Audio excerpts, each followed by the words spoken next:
Is it You stood along, you recited your lessons along that wall, on the bench?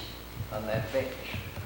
And the teacher would come back here and ask questions, and she'd be up there, she'd write everything on the board you wanted to know, I mean, for lessons. Who was your teacher? Eva Oliver, first one, and then Leona Thompson, and she sat right there in that desk for years. And she just watched, and she'd never move out. She'd have all the classes come up there, and she'd never get out of that desk. All day. Great big fat lady. He's doing it. That's all right. Oh, I didn't know that. I was 6 years old. And how many were here? About 18 or 20. I think it was mostly 20. And What time do you have to be at school? we had to be at school, I think, 8 o'clock or 7:30. And we walked to school and we put our lunch pails in where we put our coats, in there on the counter. And we'd run out in the yard and play. And which two do you want?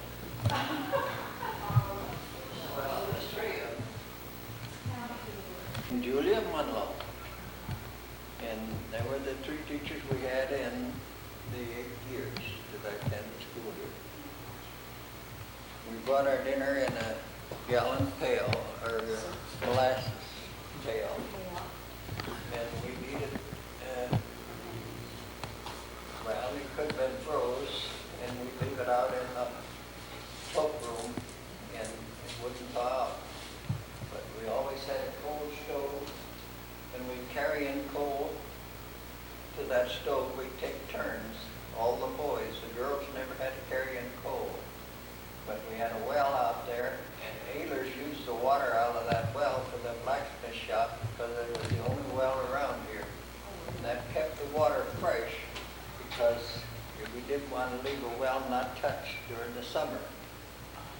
So that they would use it. They'd use it all year round, and the water was always good. And what class did you have first when you came in? Well, she'd start with the older kids, and then she'd go down to the smaller grades. In the morning, sometimes we'd have to recite twice a day. Oh, would you? Yeah. Yeah. And then we'd sit two in a seat. And sometimes if we couldn't get our things, we'd go and have to sit with some kid that knew it. And he chose how to do it. Oh, really? And then we'd have spelling contests. We'd have to stand up there on the road and see who could spell down. Sometimes the 5th and 6th grade would often spell down the 8th grade. Oh, would they really? Yeah. And some of them was that. And then we'd have addition. They'd put it down and see how fast we could add it.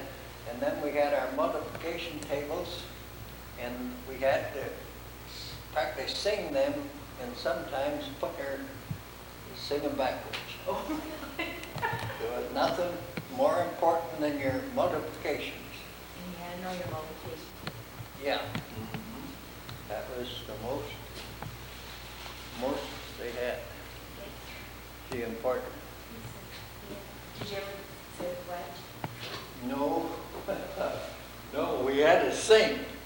And in them days, if a boy sang, he was a sissy. You were supposed to sing, and right after we'd have a noon lunch, or noon hour, and we could play. We took an hour off for lunch, or noon. And we'd play in the yard and go outside. And when we come in, we'd always have singing. Oh, really? That'd be the first thing right as we got in after lunch. And if a boy sang, he was a sissy. Were you a sissy? I was a sissy, yeah. No, you weren't. What'd you play at recess? Stealing crow. That was, do you know what stealing crow is? Well, they have a crow pile here, that's 12 sticks. And they have a crow pile there, that's 12 more. And right through here, they have a log or a plank. And get a grade like that, you get them working like that, then somebody else would try and run over there and steal their crow. And the ones that got run out of crows, they couldn't steal them anymore, they won the game. We played that for years and years. Who was the best runner? I was the fastest in school for the last 3 years I was here. From 6th, 7th, and 8th grade, I could outrun anybody at school. Could you really? Oh, good. Huh. So you could choose first. Well, you choose, and then they got a chance to choose somebody else who was fast on the other side. Who else was fast? Well, it wouldn't make any difference, girls or boys, whichever one could run. They Could you know. run? Helen Lillis was one of the fastest runners too. She was right in there second, I think. And Johnny Gropey never could run. No, he was fat. Yeah, like that. Shut it off. No, tell him about the stick when John Gropey got it. The teacher would take him out in the hall and she'd take a switch and she would give you a switching. And there's a hole over there that Johnny was a big boy and he took the stick away from the teacher and he broke it in little pieces and he poked it down this hole right here. That was a hole then and it's still there if they take the tin off.